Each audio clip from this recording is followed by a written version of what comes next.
જૂનાગઢના ડુંગરપુરમાં એસટી બસનું સ્ટોપ ન અપાતા વિદ્યાર્થીઓ મેદાને ઉતર્યા હતા। વાહનોને રોકીને વિદ્યાર્થીઓએ રસ્તો બ્લોક કર્યો હતો। સમગ્ર મામલાની ડેપો મેનેજરને જાણ થતાં તેઓ ઘટના સ્થળે આવ્યા હતા, ત્યારે ડેપો મેનેજરે ખાતરી આપતા વિદ્યાર્થીઓએ આંદોલનને સમેટી લીધું હતું।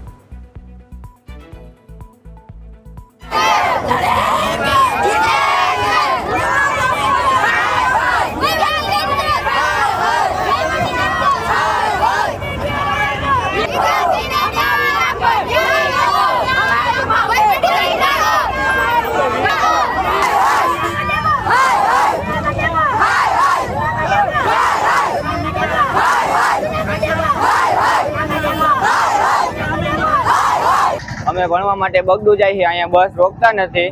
અમે આજ આંદોલન કર્યું હતું ને એસટી ના કેલેન્ડર અમને ધમકાવે કે હવે આ ફેરે અમે કેસ કરીશું ને ધમકાવે ને એમાં લેટ પોતાડે ને અમને સાહેબુ એમ કહે કે તમે કેમ મોડા એવા બારે બેહાડે ન્યાય સાહેબુ ને અહીંયા પછી અહીંયા રોડ રસ્તા બંધ કર્યા બધું આંદોલન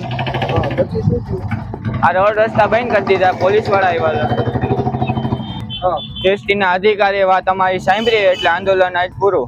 અને આજ રોજ સવારમાં વિદ્યાર્થીઓનો જે પગડુ માધ્યમિક સ્કૂલ છે એમનો વિદ્યાર્થીનો ફોન આવેલો કે વિશાલભાઈ આપણે અવારનવાર 6 મહિના લેખિત દીધેલું, પણ ડેપો મેનેજર છે એ બસ રેગ્યુલર કરતા નથી। તો આજે 7 વાગે અમે આવ્યા અને ડ્રાઈવરને અને તમામ લોકોને જે નાગલપુર વાળી બસ છે એમાં કંડક્ટરને ભલામણ કરી ગયેલી, પણ ઉલટાનો જે ડ્રાઈવર છે એ વિદ્યાર્થીઓને ધમકાવી અને એમ કહે છે અમે પોલીસ ફરિયાદ કરશું અને આવી ધમકી દઈને અને વિડીયો શૂટિંગ કરતા હતા।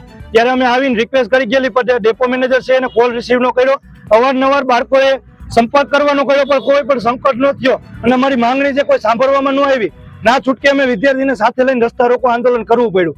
અને અત્યારે ડેપો મેનેજર છે એ આવી અને અમને બાંયધરી આપી છે, પોલીસ પ્રશાસને પણ અમને સાથ આપ્યો છે કે આ બસ છે કાલથી રેગ્યુલર થઈ જાય ને આગામી સમયમાં આવો કોઈ પ્રશ્ન ઉદ્ભવશે નહીં, એની બાંયધરી આપીને કલાકમાં લેખિત પણ આપશે। આજે વિદ્યાર્થીઓ જે રોયલ્ટીના વિદ્યાર્થીઓ દ્વારા જે રસ્તા રોકવામાં આવેલો હતો એ લોકોની માગણી એવી હતી કે ભાઈ આ રોડ ઉપરથી જે કાંઈ લોકલ બસો નીકળે છે અને સમયસર જે છે એ લોકોને બસ મળતી નથી અને વિદ્યાર્થીઓને લેતા નથી। તો આજે એ લોકોએ જે રસ્તા રોકો કર્યું હતું તો એ અનુસંધાને હું પોતે રૂબરૂ આવી એની રજૂઆત સાંભળેલ છે અને જુનાગઢ વિભાગની અન્ય વિભાગની જે કંઈ બસો એ રોકાતી નથી અને જેમાં સ્ટોપ નથી આપેલ એમાં સ્ટોપ અપાવી અને રજૂઆત જે છે એનું ધ્યાને લઈ અને એની માગણી સંતોષેલ।